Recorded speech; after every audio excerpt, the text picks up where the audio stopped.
ಮೇಷರಾಶಿಯವ್ರಿಗೆ ಈ ವಾರ ವ್ಯಾವಹಾರಿಕವಾದಂತಹ ಅನುಕೂಲಗಳು, ಅಶುಭ ಸಮಾಚಾರವನ್ನು ಕೇಳುವಂಥದ್ದು, ಅಡಚಣೆಗಳಾಗುತ್ತೆ. ವೃಶ್ಚಿಕ ರಾಶಿಯವರು ಭಾಳ ಎಚ್ಚರಿಕೆಯಿಂದ ಇರಬೇಕು. ಸಿಂಹರಾಶಿಯವ್ರಿಗೆ ಈ ವಾರ ಬಹಳ ವಿಶೇಷವಾದಂಥ ಶುಭ ಫಲಗಳು.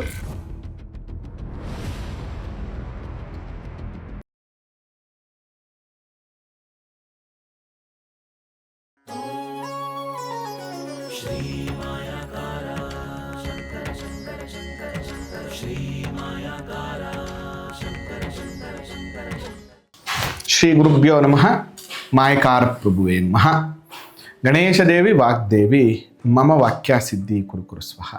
ಓಂ ನಮೋ ಭಗವತಿ ಚಾಮುಂಡೇಶ್ವರಿ ಮಲಯಾಳ ಸ್ವರೂಪಿಣಿ ಸರ್ವಸಿದ್ಧಿಕಾರಿಣಿ ಸತ್ಯಂ ಬ್ರೂಹಿ ಸ್ವಹ.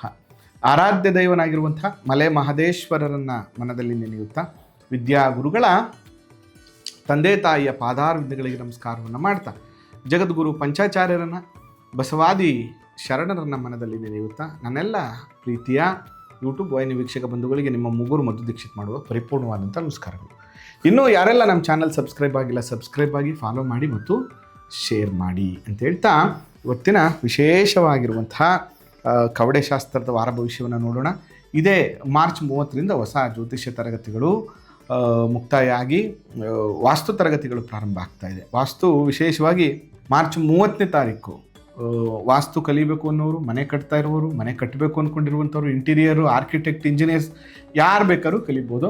ವಾರಕ್ಕೆ 2 ದಿನ, ಸೋಮವಾರ ಮತ್ತು ಬುಧವಾರದ ದಿನ ತರಗತಿ ನಡೆಯುತ್ತೆ. ರಾತ್ರಿ 7 ಗಂಟೆಗೆ ಝೂಮ್ ಆ್ಯಪಲ್ಲಿ ಮನೇಲಿ ಕುತ್ಕೊಂಡು ಶಾಸ್ತ್ರ ಕಲಿಬೋದು. ಯಾರಿಗೆಲ್ಲ ಆಸಕ್ತಿ ಇದೆ ಅವರು ಅಡ್ಮಿಷನ್ ಆಗಿ ಅಂತ ಹೇಳ್ತಾ ಈ ವಾರದ ಹೈಲೈಟ್ಸನ್ನು ನೋಡೋದಾದರೆ ಮಾರ್ಚ್ 8ನೇ ತಾರೀಕಿಂದ ಮಾರ್ಚ್ 14ನೇ ತಾರೀಕುವರೆಗೆ ಈ ವಾರದ ಹೈಲೈಟ್ಸ್ ನೋಡೋದಾದರೆ ಏನಂತ ಮೇಜರ್ ಏನಿಲ್ಲ. 11ನೇ ತಾರೀಕು ಗುರು ವಕ್ರತ್ಯಾಗವನ್ನು ಮಾಡ್ತಾ ಇದ್ದಾರೆ. ಅದು ಬಿಟ್ಕೊಂಡ್ರೆ ಇನ್ನೇನು ಪೂರ್ವಭದ್ರ ನಕ್ಷತ್ರ 4ನೇ ಪಾದಕ್ಕೆ ಅಂದರೆ 14ನೇ ತಾರೀಕು ಸೂರ್ಯ ಮೀನರಾಶಿಯನ್ನು ಪ್ರವೇಶ ಮಾಡ್ತಾ ಇದ್ದಾರೆ. ಅತಿ ಹೆಚ್ಚು ಉಷ್ಣಾಂಶ, ಈಟ್ ಜಾಸ್ತಿ ಆಗುತ್ತೆ. ಸ್ವಲ್ಪ ಓಡಾಡುವಾಗ ಎಚ್ಚರಿಕೆಯಿಂದ ಓಡಾಡಿ, ಅದರ ಜೊತೆಗೆ ಸ್ವಲ್ಪ ಲಿಕ್ವಿಡ್ ಐಟಮ್ಗಳನ್ನು ಜಾಸ್ತಿ ಸೇವನೆ ಮಾಡಿ ಅಂತ ಹೇಳ್ತಾ ಇನ್ನು ಈ ವಾರದ 12 ರಾಶಿಯವರುಗಳ ಫಲಾಫಲಗಳನ್ನು ನೋಡೋದಾದರೆ ಮೊದಲನೇದಾಗಿ ಮೇಷರಾಶಿ.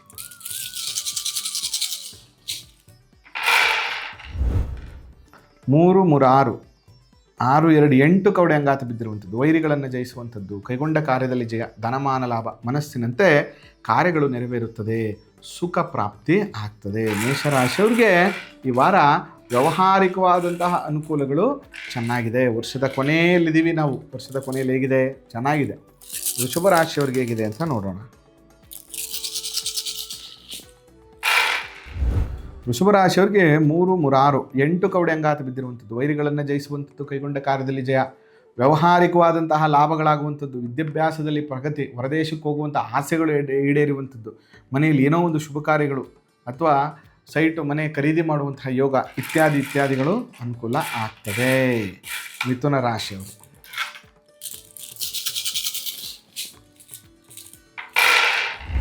ಮಿಥುನ ರಾಶಿಯವರಿಗೆ 3 6 9 ಕವಡೆ ಅಂಗಾತ ಬಿದ್ದಿರುವಂಥದ್ದು, ಮನೆಗೆ ಬಂಧುಗಳು ಬರುತ್ತಾರೆ, ರಾಜ ಸನ್ಮಾನ, ಸಮಾಜದಲ್ಲಿ ಸನ್ಮಾನ ದೊರೆಯುವಂಥದ್ದು, ಕಾರ್ಯದಲ್ಲಿ ಸಿದ್ಧಿ, ಲಾಭ, ಜಯ ಎಲ್ಲ ರೀತಿಯ ಅನುಕೂಲಗಳು ಕೂಡ ಆಗ್ತದೆ. ಮಿಥುನ ರಾಶಿಯವರಿಗೆ ಈ ವಾರ ಅತ್ಯಂತ ವಿಶೇಷವಾಗಿರುವಂಥ ಶುಭ ಫಲಗಳು ಪ್ರಾಪ್ತಿಯಾಗ್ತದೆ. ಕರ್ಕಾಟಕ ರಾಶಿಯವ್ರಿಗೆ ಹೇಗಿದೆ ಅಂತ ನೋಡೋಣ. ನೋಡಿ, ಕರ್ಕಾಟಕ ರಾಶಿಯವ್ರಿಗೆ 5 10 ಕವಡೆ ಅಂಗಾತ ಬಿದ್ದಿರುವಂಥದ್ದು. ನೋಡಿ, ಯಾರೋ ಈ ಸರಿ ಭೇಟಿ ಮಾಡುವಂಥದ್ದು, ವಿಶೇಷವಾದಂಥ ಭೋಜವನ್ನು ಸ್ವೀಕಾರ ಮಾಡಲಿಕ್ಕೆ ಹೋಗುವಂಥದ್ದು, ಸ್ನೇಹಿತರ ಜೊತೆ ಒಂದಷ್ಟು ಸುತ್ತಾಟ, ಕಾರ್ಯದಲ್ಲಿ ಅನುಕೂಲ, ವಿಚಾರದಲ್ಲಿ ಅಂದರೆ ಮಾಡುವಂಥ ವಿಚಾರದಲ್ಲಿ ಏನು ಸಂಶಯವನ್ನು ಇಟ್ಕೊಡದೆ ಕಾರ್ಯವನ್ನು ಮಾಡಿ ಎಲ್ಲ ರೀತಿಯ ಅನುಕೂಲಗಳಾಗ್ತದೆ. ಸಿಂಹರಾಶಿಯವ್ರಿಗೆ ಹೇಗಿದೆ ಅಂತ ನೋಡೋಣ.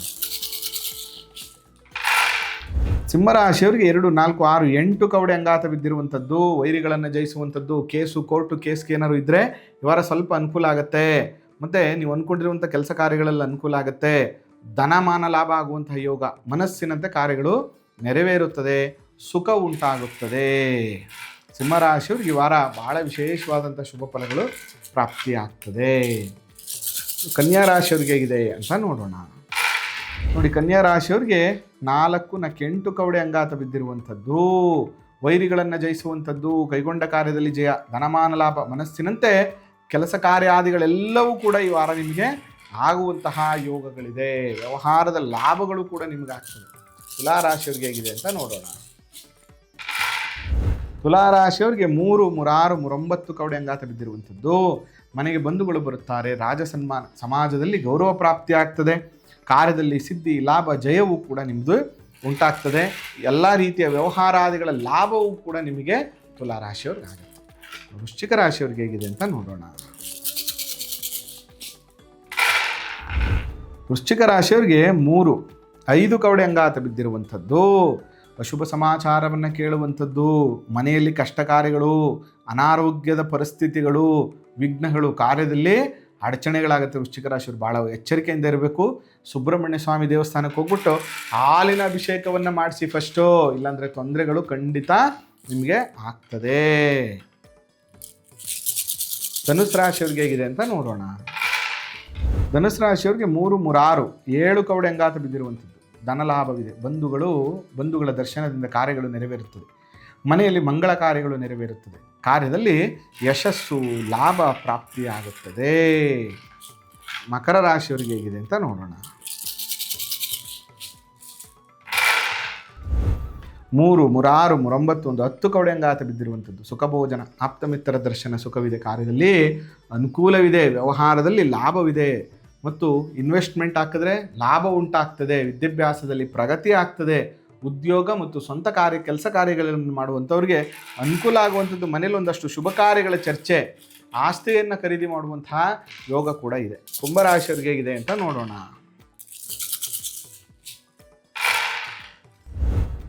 ಕುಂಭರಾಶಿಯವರಿಗೆ 3, 3, 6, 9, 12 ಕವಡೆ ಅಂಗಾತ ಬಿದ್ದಿರುವಂಥದ್ದು. ಕಳ್ಳರಿಂದ ಕಂಟಕ, ರಾಜ್ಯಾಧಿಕಾರಿಗಳಿಂದ ಪೀಡೆ, ಸೌಖ್ಯವಿಲ್ಲ. ಜಾಗ್ರತೆಯಿಂದ ಕೈಗೊಳ್ಳಬೇಕು ಕೆಲಸವನ್ನು ಕುಂಭರಾಶಿಯವರು. ಇಲ್ಲಾಂದರೆ ವ್ಯವಹಾರವಾದಂತಹ ನಷ್ಟ, ಅನಾರೋಗ್ಯ, ಮನಸ್ಥಿತಿ ಕೆಡುವಂಥದ್ದು, ಕುಟುಂಬದಲ್ಲಿ ಜಗಳ, ಸ್ನೇಹಿತರ ಜೊತೆ ಜಗಳ, ಉದ್ಯೋಗ ಮಾಡುವಂಥ ಕೆಲಸ ಜಾಗದಲ್ಲಿ ಕಿರಿಕಿರಿ ನಿಮಗೆ ಉಂಟಾಗ್ತದೆ. ಸ್ವಲ್ಪ ಎಚ್ಚರಿಕೆಯಿಂದ ಇರಬೇಕಾಗ್ತದೆ. ಆಂಜನೇಯ ಸ್ವಾಮಿ ದೇವಸ್ಥಾನಕ್ಕೆ ಹೋಗ್ಬಿಟ್ಟು ಅಲ್ಲೇ ಕೂತ್ಕೊಂಡು ಹನುಮಾನ್ ಚಾಲೀಸ್ ಓದಿ, ಜೊತೆಗೆ ಭಾಳ ವಿಶೇಷವಾಗಿ ಸಿಂಧೂರವನ್ನು ಅರ್ಪಣೆ ಮಾಡೋದ್ರಿಂದ ಈ ನೆಗೆಟಿವಿಟಿ ಸ್ವಲ್ಪ ಕಮ್ಮಿ ಆಗುತ್ತೆ. ಇನ್ನು ಮೀನರಾಶಿಯವರಿಗೆ ಹೇಗಿದೆ ಅಂತ ನೋಡೋಣ. ಮೀನರಾಶಿಯವರಿಗೆ 3, 3, 6, 9, 12, 14 ಕವಡೆ ಅಂಗಾತ ಬಿದ್ದಿರುವಂಥದ್ದು. ಧನಲಾಭವಿದೆ.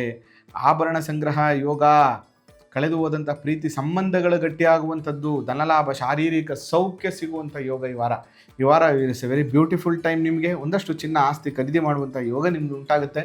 ಅದರಿಂದ ಯಾರೆಲ್ಲರಿಗೂ ಕೂಡ ವಿಶೇಷವಾಗಿ ಆಸಕ್ತಿ ಇದೆ, ಕೆಲಸ ಕಾರ್ಯಗಳನ್ನು ಮಾಡಬೇಕು, ಒಂಚೂರು ಇನ್ವೆಸ್ಟ್ಮೆಂಟ್ ಮಾಡಬೇಕು, ಅಥವಾ ಏನೋ ಒಂದಷ್ಟು ಪರ್ಚೇಸ್ ಮಾಡಬೇಕು ಅಂದರೆ ಖಂಡಿತವಾಗಿ ಈ ವಾರ ಮಾಡಿ ಅನುಕೂಲ ಆಗುತ್ತೆ ಅಂತ ಹೇಳ್ತಾ ಇವತ್ತಿನ ವಾರದ ಭವಿಷ್ಯವನ್ನು ಮುಗಿಸ್ತಾ ಇದ್ದಾನೆ. ಆ ಮಲೆ ಮಹದೇಶ್ವರರ ಅನುಗ್ರಹ ಸದಾ ನಿಮ್ಮ ಮೇಲಿರಲಿ. ಎಲ್ಲರಿಗೂ ನಿಮ್ಮ ಎಲ್ಲ ಇಷ್ಟಾರ್ಥಗಳು ಕೂಡ ನೆರವೇರಲಿ.